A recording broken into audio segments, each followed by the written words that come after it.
A pleasant day to all. Greetings to the officials and members of the provincial government of Isabela, headed by our Governor Rodito Albano III and our Vice Governor Faustino Boji D. III, as well as to our distinguished board members.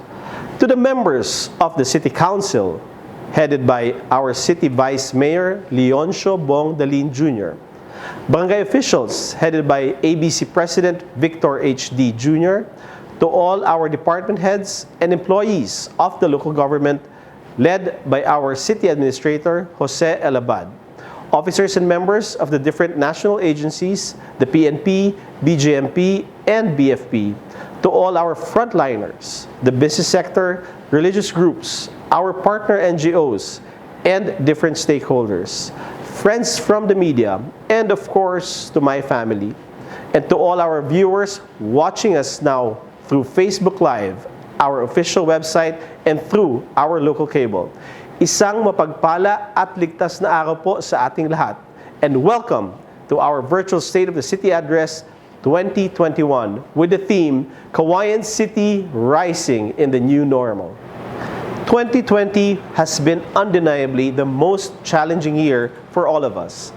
The world experienced different kinds of crises, which have left us with so much loss, struggles, disappointments, from lockdowns to canceled travels and family gatherings, scaled down milestones and important events, business closures, financial struggles, and the list goes on. The city of Cauayan was not spared from this catastrophe, as our city was badly hit not just by one crisis, but three different calamities that have deeply affected our socio-economic status individually and the city as a whole. While we were still suffering from the dangers and impact of COVID-19 pandemic, there came the onslaught of Typhoon Ulysses at the last quarter of 2020, where we experienced that kind of severe floods and damage that were never had for 2 decades. Bagyo po, bago po nagbagyo. Kinakabahan na po kami kasi nakita po namin yung tubig sa likod ng bahay. Kahit po sinasabi na nasanay na kami sa baha. Pero nung time na po yun, hindi ko po alam yung gagawin to kasi kakapanganak ko lang po. Pero sa awa po ng Diyos, yun, nakita namin yung tubig, lumipat po kami sa may mataas na bahay. Yun, lumipat, nag-pray kay Lord po, number 1. Sana hindi po kami maabot ng baha, pero nangyari pa rin po na naabot kami ng baha. Based on the situational report, 8,588 families composed of 34,053 individuals from 34 barangays were affected. Half of the city was submerged in waters, especially barangays in West Tabacal, East Tabacal, and forest regions. It has left damage with a total worth of 530 million pesos, with a breakdown as follows: 22 million pesos crop damage, 500,000 pesos worth of damage in agri-infrastructure, 2.3 million pesos loss in livestock, 500 million pesos cost of damage in infrastructure such as bridges and roads, and 3.3 million pesos damage in school facilities. Nung naranasan namin pong baha, hindi po namin in-expect na pupunta po yung tubig sa aming kabahayan po. Biglaan po kasi kabilis-sabilis po ng pagtaas po ng tubig.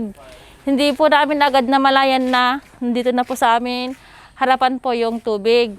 Yun po, sa sobrang takot po namin, nag-impake na po kami ng aming mga gamit po.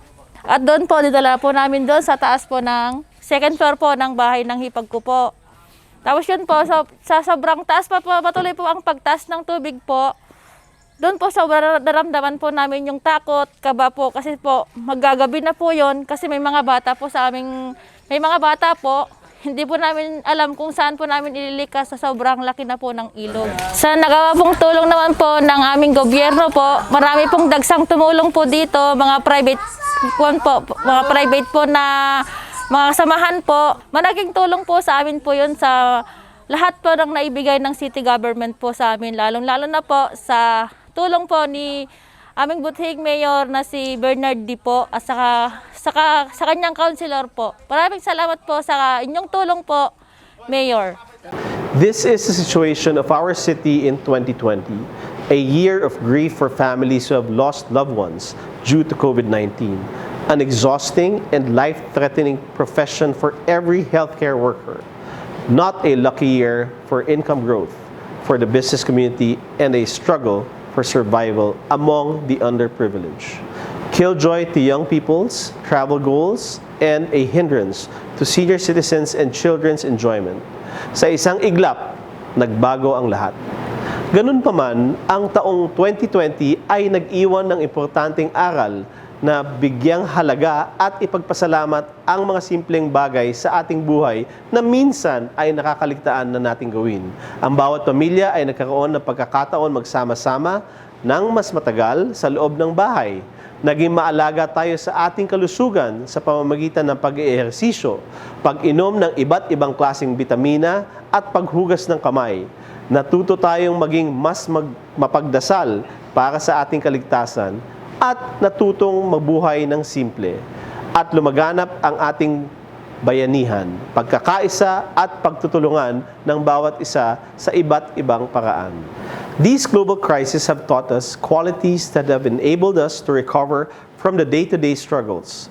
With our collaborative efforts, the people of Cauayan have been resilient, innovative, smarter, inclusive, and nurturing, and remain to be goals-driven, rising as we continue to live the new normal. Even before the outbreak of the ASF, the city government proactively convened the ASF task force and activated 4 checkpoints in our major entry points to monitor the movement, sale and trade of hogs, pork and pork products within the city of Cauayan to ensure the safety and quality of imported meat and meat products in the market. We conducted blood collection, confirmatory test, and culling of 4,048 infected pigs. And at present, the city government continues to facilitate the assessment and application for the Integrated National Swine Production Initiative for Recovery and Expansion, or INSPIRE, the National ASF Recovery Program that will grant financial assistance support amounting to 20,240,000 to a total of 636 affected farmers.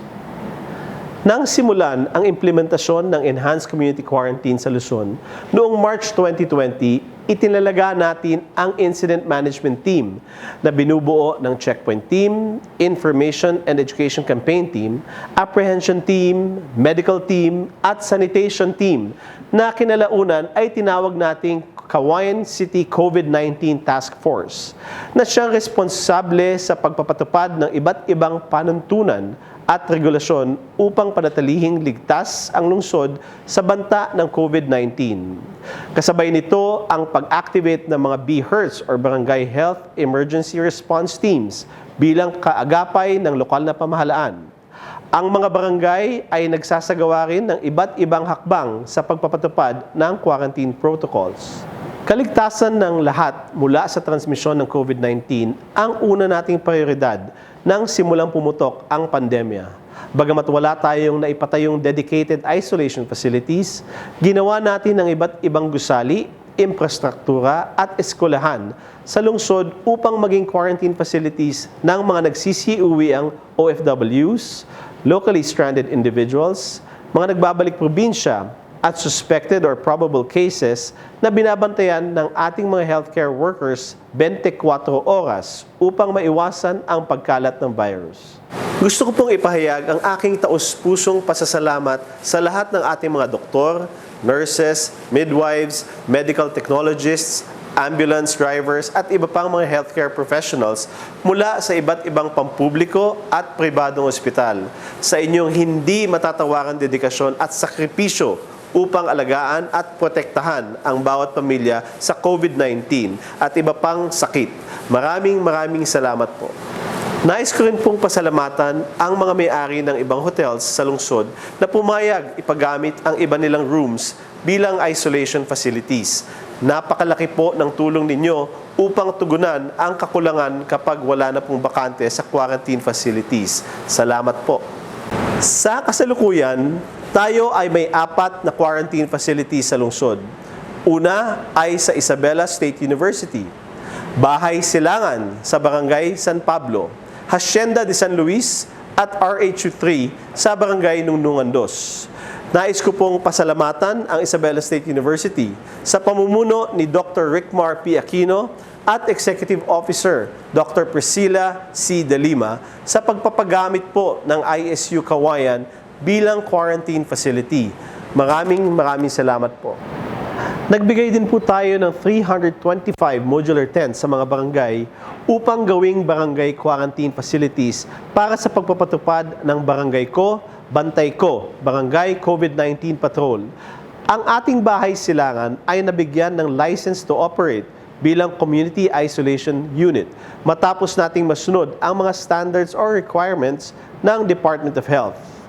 Tayo rin ay nakuha ng akreditasyon mula sa PhilHealth kung saan maaari na tayong makapag-claim ng medical reimbursement bilang suporta sa mga pangangailangan at maintenance ng ating isolation unit.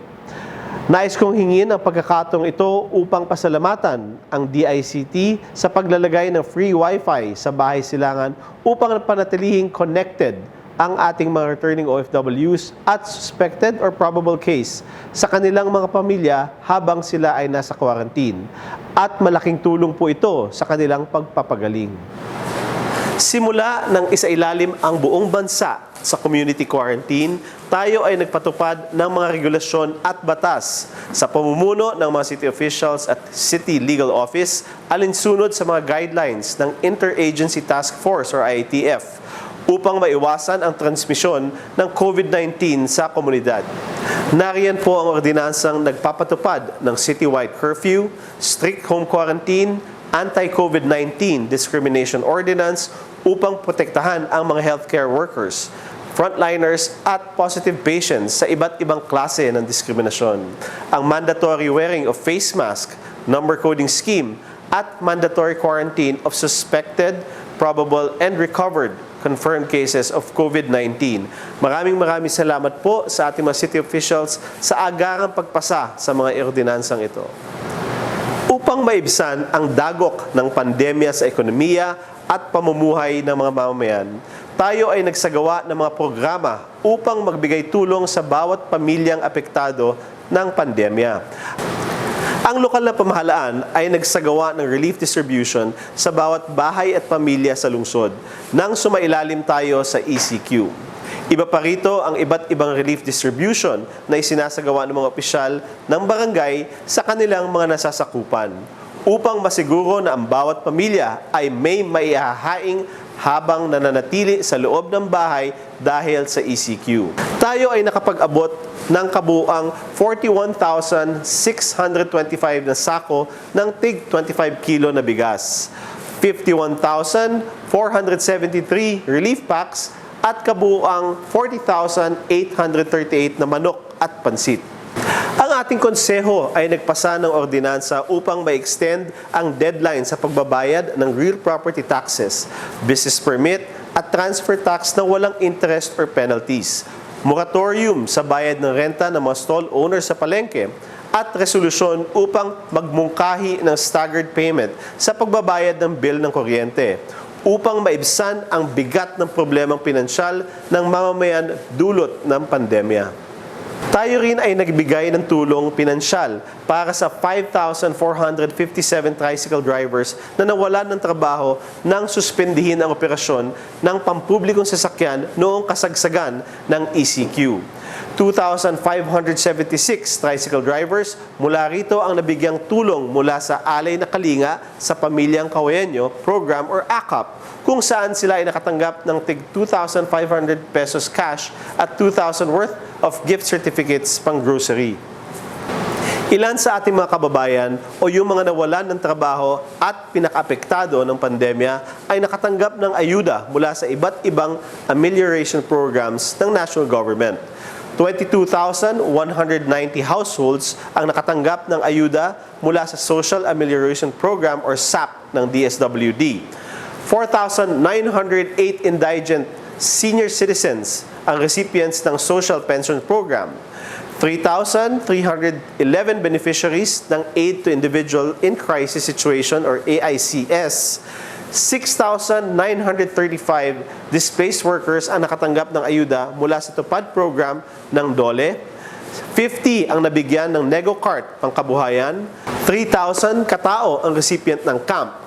148 katao ang nakatanggap ng pangkabuhayan kits mula sa DTI at 302 farmer beneficiaries ang nakatanggap ng tulong mula sa financial subsidy for rice farmers ng Department of Agriculture. Nagbigay din tayo ng 99 kilos assorted vegetable seeds sa 65 barangays na ipinamudmud sa mga kababayan noong kasagsagan ng ECQ. Bagamat hirap at apektado ang lahat, lalo na nung ECQ, hindi ito naging hadlang upang manaig ang bayanihan, pagbibigayan at pagtutulungan ng mga Cauayenyos. Bumuhos ang donasyon ng alkohol, face mask, PPEs, vitamins at mga pagkain para sa ating mga frontliners. At tayo ay nakalikom ng 398,200 peso cash donation na ipinambili natin ng mga relief packs para ibigay sa ating mga apektadong pamilya. Mula ECQ, ibinaba ang quarantine status ng ating lungsod sa GCQ at MGCQ. Nagkaroon ng local transmission sa loob ng komunidad at agad naman natin itong inaksyonan sa pamamagitan ng papatupad ng calibrated lockdown sa mga apektadong purok at barangay na kinaroroonan ng mga nagpositibo sa COVID-19. Iba't ibang adjustment man ang kinailangan nating gawin, nananatili pa rin ang kooperasyon at katatagan ng bawat isa upang ipagpatuloy ang buhay at mamuhay sa new normal. Lumipas ang ilang buwan at nasubukang muli ang katatagan ng bawat pamilyang Cauayenyo nang dumating ang unos dulot ng bagyong Ulysses. Hindi nating inakala na makakaranas tayo ng napakatinding baha kung saan kalahati ng lungsod ay lubog sa tubig. Lagpas bubong ang baha at maraming pamilya ang kinailangang ilikas. Ganun pa man, sa tulong ng ating mga responders at miyembro ng CDRM, PNP, BFP, POSD at SEMDO, ang ating barangay officials, ang ibang kawani ng gobyerno at volunteers, na iligtas natin ang bawat pamilyang lubog sa baha at wala tayong naitalang casualty noong bagyo. Bumuhos ang donasyon, cash at in-kind at nagtulong-tulong ang bawat isa upang ipaabot ang mga relief packs, mga lutong pagkain, mga gulay, damit, at gamit para sa mga pamilyang apektado lalo na sa East Tabacal at West Tabacal region. Kaliwat kanang donation drives ang isinagawa. Iba't ibang personalidad at mga opisyal ng national government ang bumisita sa ating lungsod at maraming LGUs ang nagpaabot ng tulong.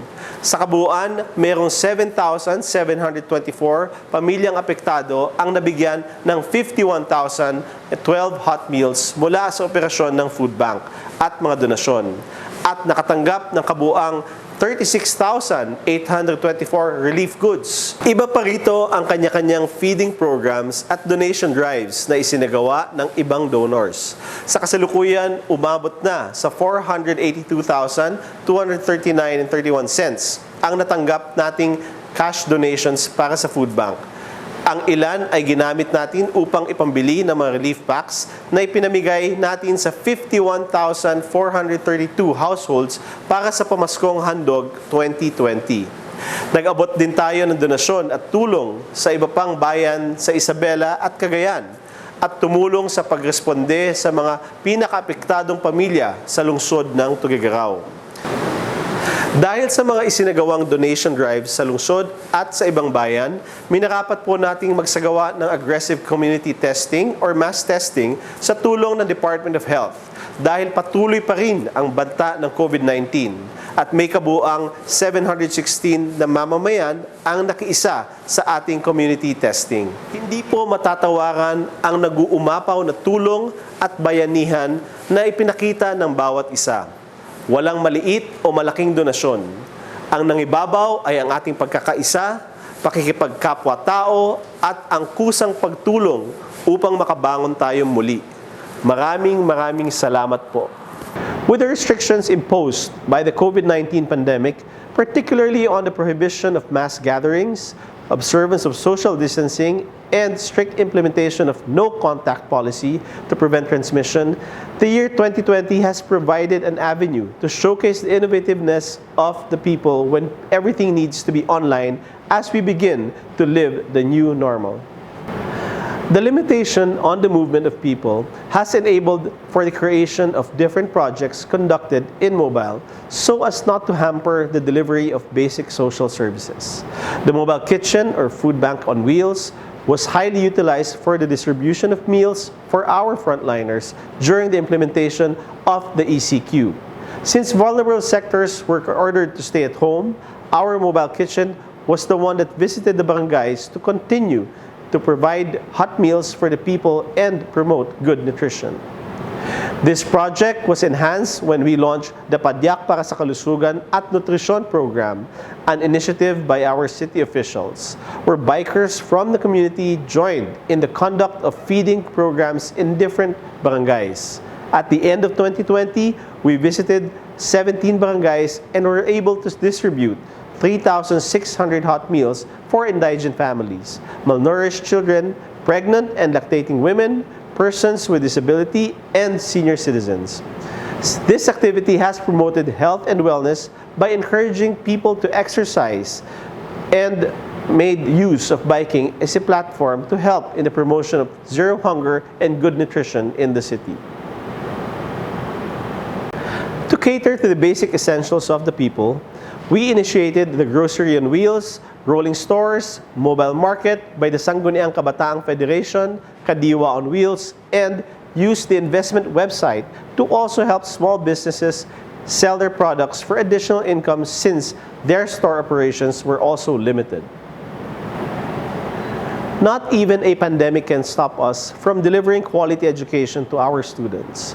Through our partnership with the Department of Education, CMD Cable, DWND and DWDY radio stations, Rex Bookstore, Teach for the Philippines, and other stakeholders, we were able to launch Project Bernard, bringing education using radio, non-print, and automated resources to diverse learners to help students use different platforms for blended learning.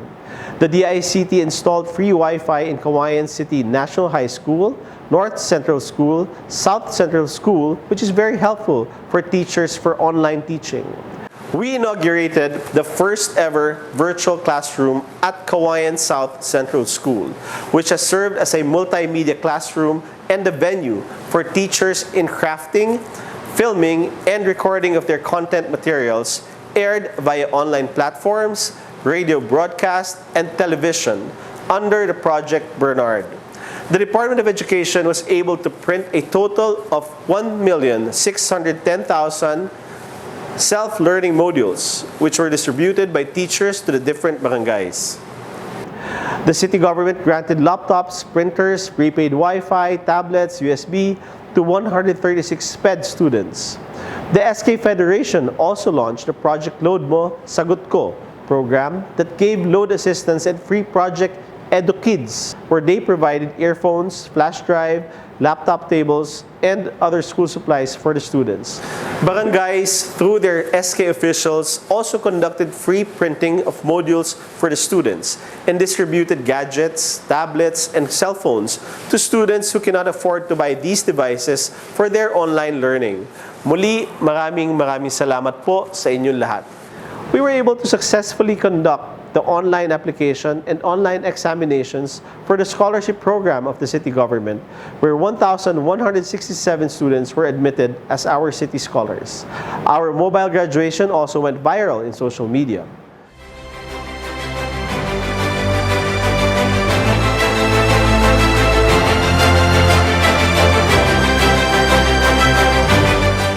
Special events in the city were also conducted online, such as the first digital Linggo ng Kabataan, Paskuhan sa Cauayan, and the New Normal Bancheto.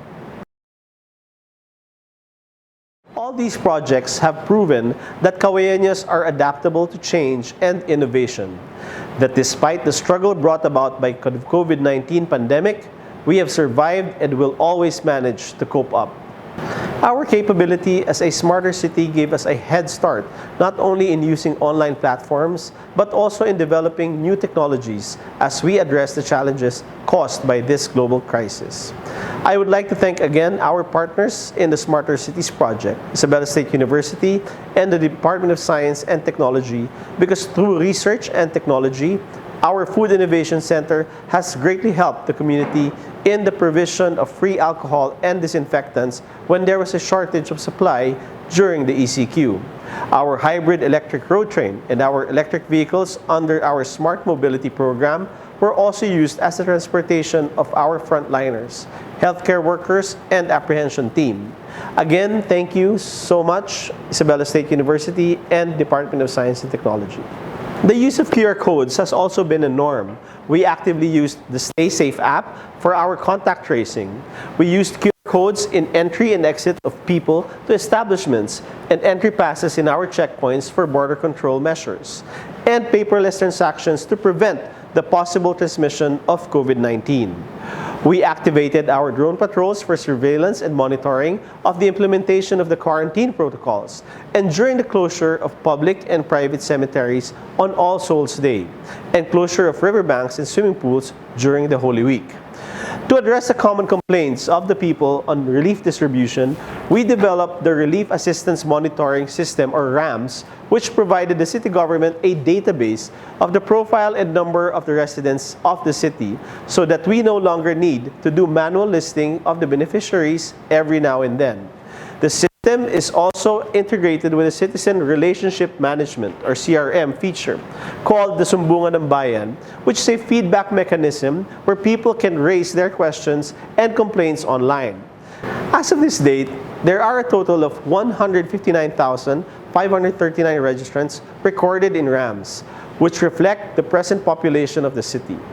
The RAMS has also been instrumental to monitor the proper distribution of relief assistance to make sure that each family in the city is granted with support so that no one will be left behind.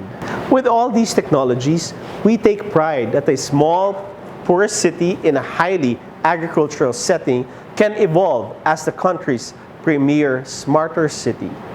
The local government continued in conducting programs which assure the welfare of the most vulnerable sectors of the community. Despite the pandemic, we were able to expand our community learning centers from 29 to 35 centers in 2020 to cater to the out-of-school youth for basic literacy and accreditation and equivalency programs under the alternative learning system.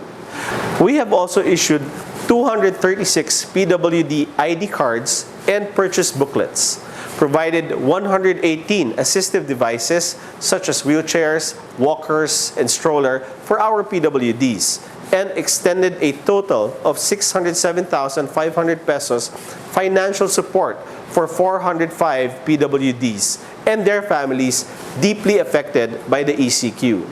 94 PWDs were awarded with individual livelihood assistance where they received 5,000 each as a starting capital for self-employment and income-generating venture.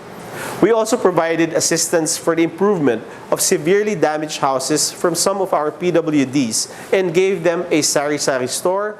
581 senior citizens were issued with Senior Citizens ID, 907 booklets for commodities, and 960 booklets for medicines.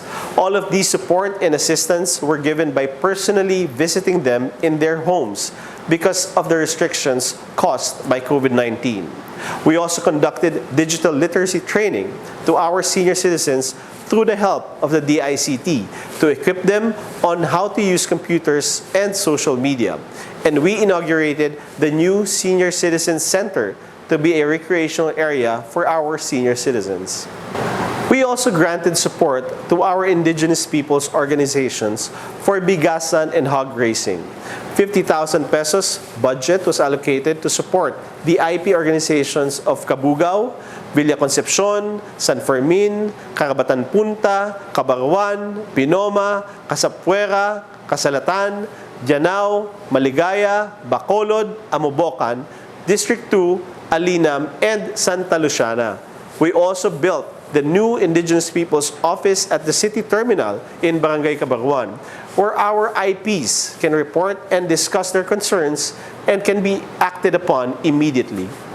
This pandemic did not stop us from supporting the different sectors of the community.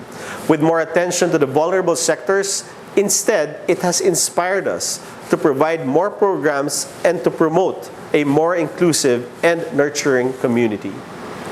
With all the challenges that the city faced in 2020, the local government remained focused in its advocacy in realizing the 17 United Nations Sustainable Development Goals.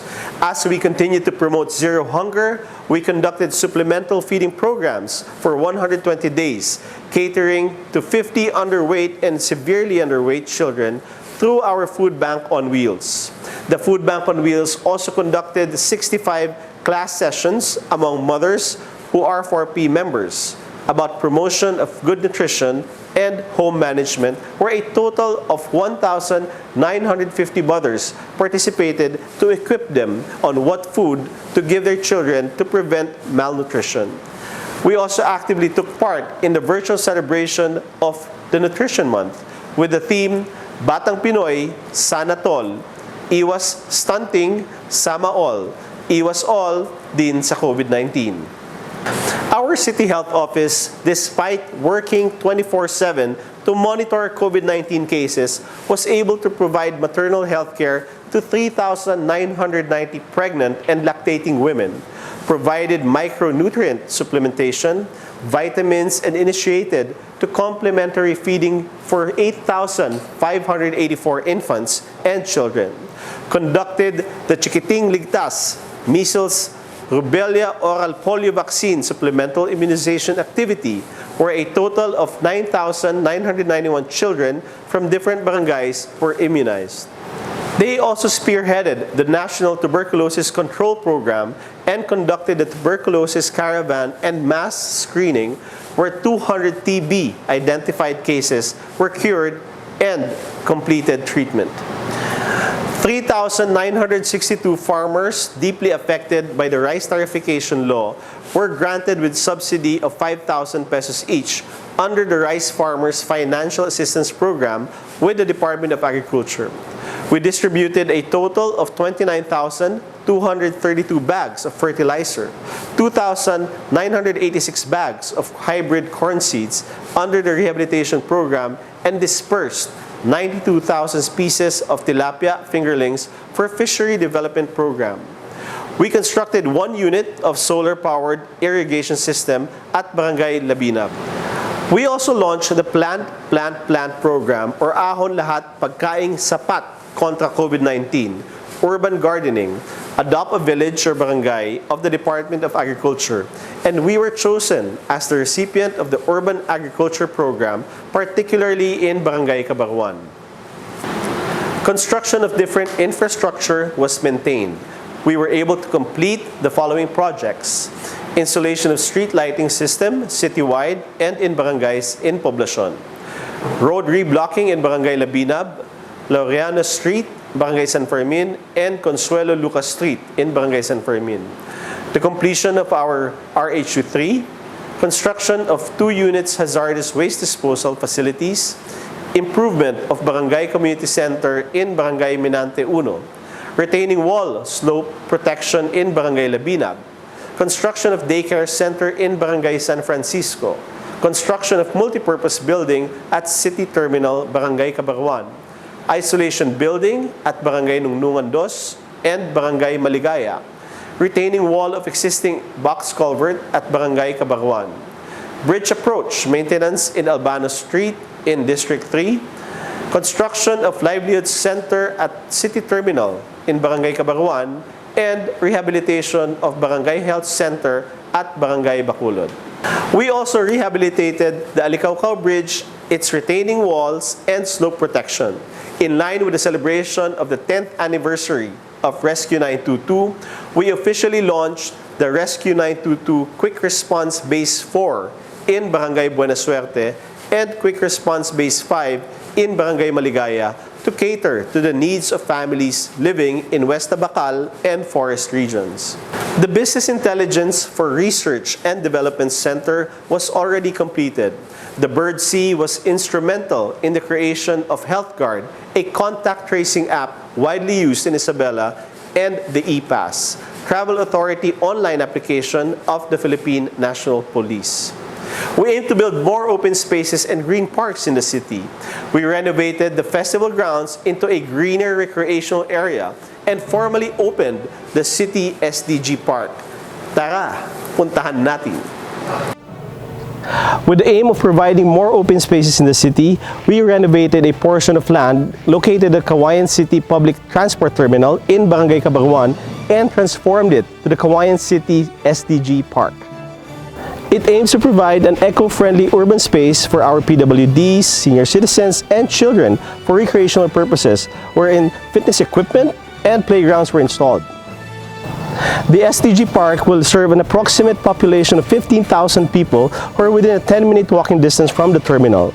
Unfortunately, due to the COVID-19 pandemic, the SDG Park is temporarily closed. Through the Cauayan City SDG Park, we aim to encourage an inclusive participation of our senior citizens, children, and PWDs for the achievement of the global goals. See you here in Cauayan City SDG Park soon.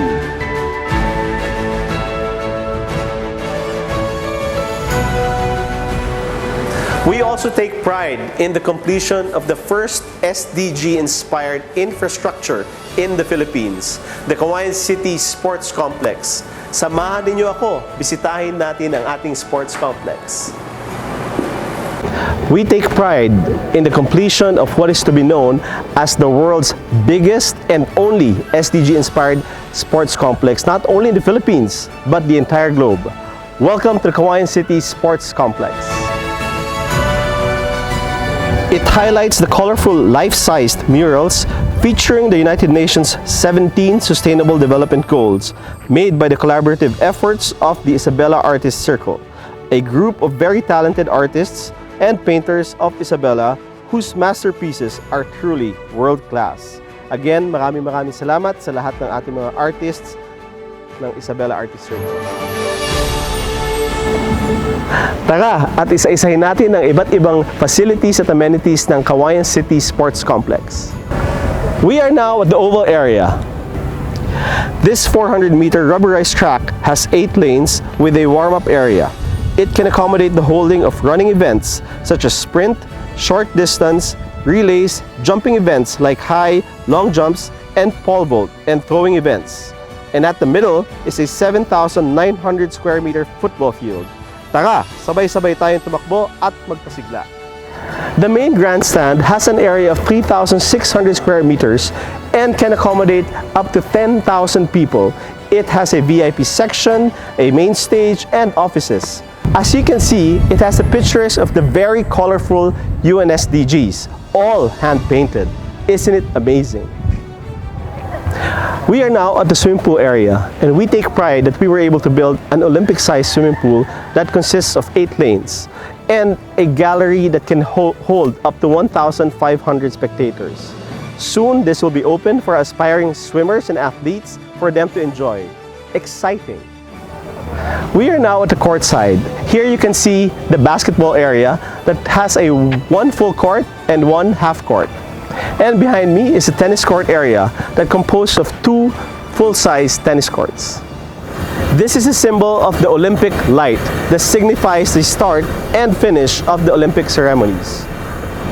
If not for the COVID-19 pandemic, the Cauayan City Sports Complex should have hosted the Cagayan Valley Regional Athletic Meet or CAVRAA, which would have been the first time to be held here in Cauayan City. The Cauayan City Sports Complex is a reflection of the strong support of LGU Cauayan in realizing the objectives of the United Nations Sustainable Development Goals. We have high hopes that with the creation of the Cauayan City Sports Complex, Cauayan City will again make a name as a center to host not just regional but also national events. One way to promote the vibe, uniqueness, and historical grandeur of Cauayan City, truly making it the ideal city of the North. Out of the 118 cities and municipalities who submitted their entries, Cauayan City bagged 2 awards in the annual Digital Governance Awards, where we ranked as 3rd place in the Best in LGU Empowerment Award for our digital twin for disaster resiliency project for the use of the first ever digital map, and placed 3rd in the Best in Customer Empowerment Award for its e-patrol complaint tracking system or the Sumbungan ng Bayan. Our efforts as a smarter city have also enabled us to assert our presence in different national and international engagements, showcasing our best practices how we champion in smart cities. Cauayan City was the first city in the Philippines to be chosen by the United Nations Economic and Social Commission for Asia and the Pacific, or UNSCAP, as the pilot city for the localization of SDG 7 on affordable and clean energy, a winner of the project implementer by WIGO, and has been included in the Asia Pacific Mayor's Academy for Sustainable Urban Development. It is with high hopes that with this humble experience of Cauayan City, other cities will be inspired that smart cities are not only for big or metro cities. If it can be done in a city which is poor in terms of income, small, and a highly agricultural city like Cauayan City, then there is no reason for other cities not to be able to do it. Ngayong taon, layunin nating palakasin ang mga proyekto ng lokal na pamahalaan habang patuloy tayong namumuhay sa new normal. Tayo ay may alokasyong 65 million pesos para sa pagpapatayo ng bagong isolation facility upang magkaroon tayo ng mas malawak at mas maayos na pagtitirahan ng mga suspected or probable cases para sa kanilang quarantine. Hopefully, once this pandemic is over, the facility will soon be used as a sports center for our indoor activities and trainings. We have also allotted a budget of 50 million pesos for our initial vaccine procurement. At present, we are on the process of doing the survey, profiling, and input in the immunization registry of the Department of Health for the eligible recipients under Category A, which include our frontliners such as our healthcare professionals from both public and private hospitals, uniformed personnel, senior citizens, and indigent citizens. At present, we have identified an initial of 73,883 eligible beneficiaries. Nais ko pong kunin ang pagkakataong ito upang hingin ang inyong kooperasyon sa isinasagawa nating vaccine profiling. Ibigay po ninyo ang totoong medical history sa ating City Health Office na nagsasagawa ng survey at huwag po kayong matakot. Rest assured po na safe at ligtas po tayo sa vaccines na gagamitin. Huwag po tayong maniniwala sa mga haka-haka at istoryang naririnig natin na nagbibigay lamang ng takot sa atin. Ito na po yung hinihintay nating vaccine rollout, kaya't sana po ay makipag-cooperate po tayong lahat. Bagamat pinagdadasal natin na sana po ay hindi na madagdagan ang recorded deaths dahil sa COVID-19, ngayong taon ay formal nating bubuksan ang kauna-unahang crematorium sa ating burulan ng bayan. Ito po ay para mabigyan ng maayos na funeral rites ang sinumang mamamayapa dahil sa COVID-19. Humihingi po ako ng paumanhin sa mga pamilyang naulila ng mga kasamahan nating namatay dahil sa COVID-19 sa amin pong naging pagkukulang sa ating libingan. Bilang paghahanda sa anumang unos na maaaring dumating sa ating lungsod, tayo po ay nagpapatayo ng relocation housing sa 3 barangay upang maging relocation area ng mga pamilyang nakatira sa mabababang lugar at laging naapektuhan ng baha. Magkakaroon po ng relocation housing sa barangay Nungnungan na tatawagin nating Masagana Village. Isa rin sa barangay Manalpaak na tatawagin nating Matino Village. At housing sa Purok 8 na tatawagin nating Mahusay Village. Ipatutupad din natin ang paggamit ng ating integrated digital twin for disaster resiliency, ang kauna-unahang 3D digital map sa buong Pilipinas upang makatulong sa mas agarang disaster response, maayos na relief operations, at disaster post-recovery gamit ang data analytics. Ilulunsad din natin ang alay na kalinga sa pamilyang Cauayenyo o AKAP Center na siyang magsisilbing main operations center para sa ating ipatutupad na circular economy, kung saan ang mga tao ay maaari mag-donate ng iba pang non-food items gaya ng mga damit, lumang appliances at gamit, nang sa gayon ay may nakahanda ng gamit bilang tulong sa sino mang pamilyang apektado ng anumang sakuna. Ito po ay para palakasin ang ating relief operations. Ang food items po ay ilalagay sa ating food bank, samantalang ang non-food items ay ilalagay po sa ating AKAP Center. Muli, hinihikayat ko po ang inyong kooperasyon sa proyektong ito. Layunin nating madagdagan ang ating mga green open spaces kung saan hinihikayat ko ang lahat ng 65 barangays na magkaroon ng kani-kanilang open spaces. Tayo ay magtatalaga ng City Parks Task Force upang ipatupad ito. Layunin din nating lagyan ng street sign at QR codes ang lahat ng bahay sa lungsod para sa ating Smarter City Profiling. Magpapatuloy ngayon taon ang pagpapatayo ng iba pang infrastruktura sa ating lungsod. Itatayo natin ang Hall of Justice para sa ating Judiciary Department, motor pool, ang Core Urban Center, at asahan nating matatapos ngayon taon ang pagpapatayo ng kauna-unahang Isabela Convention Center. Ang isa pang magiging atraksyon sa ating lugar para sa malalaking events na kaya makapag-accommodate hanggang 2,500 na katao. Ngunit dahil sa pandemic, gagamitin muna itong vaccination center. Upang masolusyonan ang problema sa Alicaucao Bridge tuwing kasagsagan ng baha, nagsimula na ngayon ang paggawa ng Santa Luciana, San Pablo, GovBGD Bridge at susunod na ang Kabarwan, Mabantad, GovFND Bridge. Gustuhin man po nating magpatayo ng mas mataas na tulay sa Alicaucao, ayon sa feasibility study na isinagawa ng DPWH, hindi na po ito safe at hindi na pwedeng gawin dahil masyado na pong malambot ang lupa sa baba. Kaya minarapat po nating magpagawa na lang ng mga alternatibong tulay. We have only 9 years to achieve the objectives of the UN SDGs, so we will be more aggressive, innovative, and active for the realization of the Agenda 2030.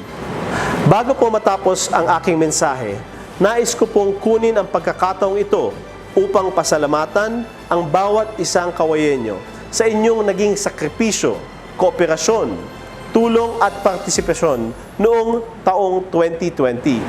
Maraming salamat po sa ating mga healthcare professionals, mga frontliners, uniformed personnel, sa lahat po ng mga kawani ng LGU at iba pang ahensya na bumubuo ng Cauayan City COVID-19 Task Force.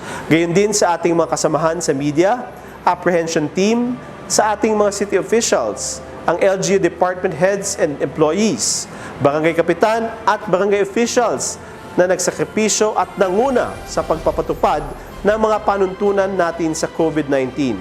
Other government agencies, business sector, and other private institutions, religious groups, NGOs, the civil society, at sa bawat pamilyang Cauayenyo. Sa inyo pong lahat, maraming salamat po. Hindi naging madali ang nakaraang taon, ngunit makakaasa po kayo, babangon tayong muli lungsod ng Cauayan. The year 2020 has tested our faith and strength, but it has likewise taught us to be more resilient, innovative, smarter, inclusive, nurturing, and goal-driven, rising. The new normal may be difficult, but it is worth living. So let us continue to unite as we move towards becoming a smarter and sustainable city of Cauayan. Maraming salamat po at mabuhay ang nagkakaisang proud Cauayan.